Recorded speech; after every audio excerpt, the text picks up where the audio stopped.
السلام علیکم ورحمۃ اللہ وبرکاتہ۔ الحمد للہ رب العالمین والعاقبۃ للمتقین والصلاة والسلام علی اشرف الانبیاء المرسلین وعلی آلہ وصحبہ اجمعین، اما بعد۔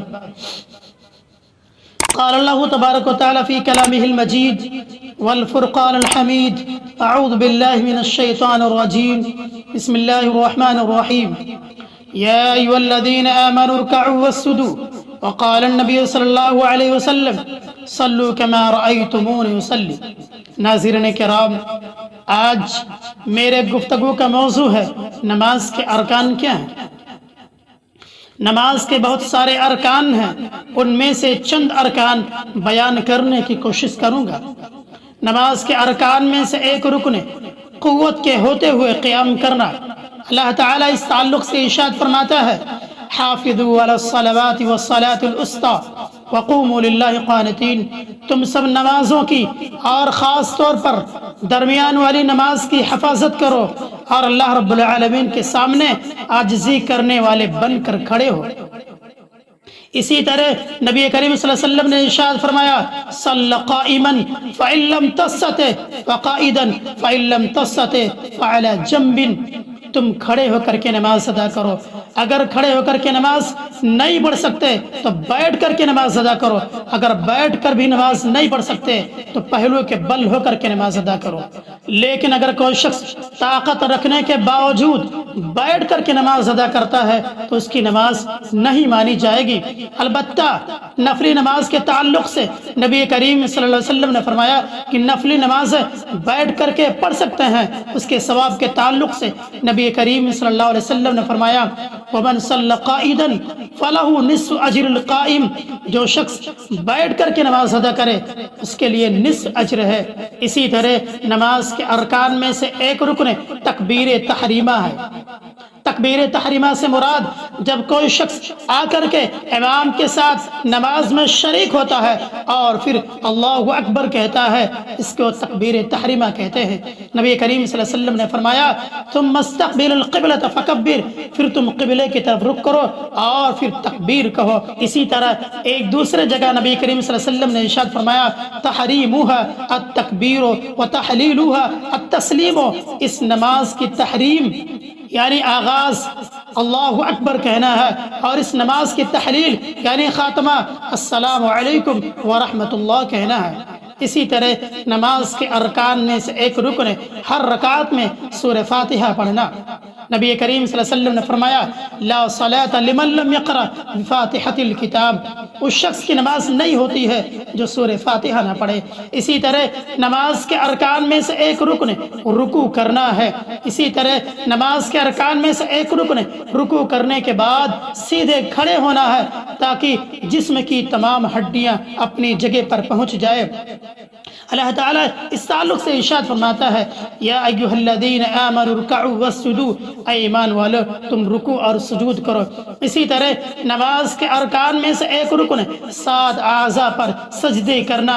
نبی کریم صلی اللہ علیہ وسلم نے ارشاد فرمایا، امرت ان اسجد علی 7 اعظم، مجھے 7 ہڈیوں پر سجدہ کرنے کا حکم دیا گیا ہے۔ ناظرین کرام، 7 اعضاء سے مراد پیشانی اور ناک ملا کر کے 1، اور دونوں ہتھیلیاں ملا کر کے 3، اور دونوں گھٹنے ملا کر کے 5، اور دونوں پیر کی انگلیاں ملا کر کے 7 اعضاء ہوئے۔ اگر کوئی شخص ان 7 اعضاء پر سجدے نہیں کرتا ہے تو اس کی نماز نہیں مانی جائے گی۔ آج بہت سے لوگوں کو دیکھا جاتا ہے کہ نماز کی حالت میں یعنی سجدے کی حالت میں ان کی ناک زمین پر نہیں ہوتے ہیں، اسی طرح یا ان کی پیر کی انگلیاں زمین پر نہیں ہوتی ہیں۔ کوئی شخص نماز کے ارکان کو صحیح طریقے سے ادا نہیں کرتا ہے تو اس کی نماز نہیں مانی جائے گی۔ اسی طرح نماز کے ارکان میں سے ایک رکن دونوں سجدوں کے درمیان بیٹھنا ہے۔ اسی طرح نماز کے ارکان میں سے ایک رکن آخری تشہد میں بیٹھنا ہے اور التحیات پڑھنا ہے۔ التحیات للہ والصلوات والطیبات، السلام علیک ایھا النبی ورحمۃ اللہ وبرکاتہ، السلام علینا وعلی عباد اللہ الصالحین، اشہد ان لا الہ الا اللہ واشہد ان محمدا عبدہ ورسولہ۔ اسی طرح آخری تشہد میں درود شریف پڑھنا۔ اسی طرح نماز کے ارکان میں سے ایک رکن ہے، دونوں طرف سلام پھیرنا ہے۔ اسی طرح نماز کے ارکان میں سے ایک رکن ہے، تمام ارکان کو اطمینان و سکون کے ساتھ ادا کرنا۔ بخاری شریف کی ایک حدیث حضرت ابو ہریرہ رضی اللہ تعالیٰ عنہ سے روایت ہے کہ نبی کریم صلی اللہ علیہ وسلم مسجد کے اندر تشریف لائے۔ اس کے بعد ایک شخص آیا، اس نے نماز ادا کی اور پھر آ کر کے نبی کریم صلی اللہ علیہ وسلم کو سلام کیا۔ آپ صلی اللہ علیہ وسلم نے اس کے سلام کا جواب دیا اور فرمایا جاؤ پھر سے نماز ادا کرو، تمہاری نماز نہیں ہوئی۔ وہ شخص دوبارہ جاتا ہے اور نماز ادا کرتا ہے، اس کے بعد پھر آتا ہے اور نبی کریم صلی اللہ علیہ وسلم سے سلام کرتا ہے۔ آپ صلی اللہ علیہ وسلم نے اس کے سلام کا جواب دیتے ہیں اور فرماتے ہیں جاؤ پھر سے نماز ادا کرو، تمہاری نماز نہیں ہوئی۔ اسی طرح آپ صلی اللہ علیہ وسلم نے 3 مرتبہ کہا۔ اس کے بعد وہ شخص کہنے لگا اے اللہ کے رسول صلی اللہ علیہ وسلم، میں اس کے علاوہ اس سے اچھا طریقہ نہیں جانتا ہے، لہٰذا آپ مجھے نماز کا طریقہ سکھلا دیجئے۔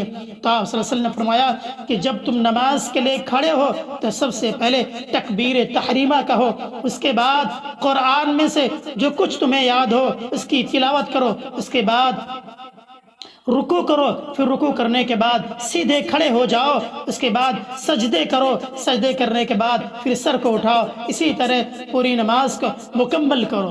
ناظرین کرام، اسی طرح نماز کے ارکان میں سے ایک رکن ہے تمام ارکان کو ترتیب وار ادا کرنا۔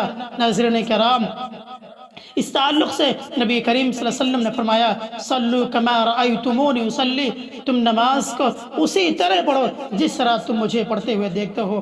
اب آخر میں اللہ رب العالمین سے دعا گو ہوں کہ بار الہ ہم تمام لوگوں کو نماز کے ارکان کو صحیح طریقے سے ادا کرنے کی توفیق دے، آمین۔ وآخر دعوانا الحمد للہ رب العالمین، والسلام علیکم ورحمۃ اللہ وبرکاتہ۔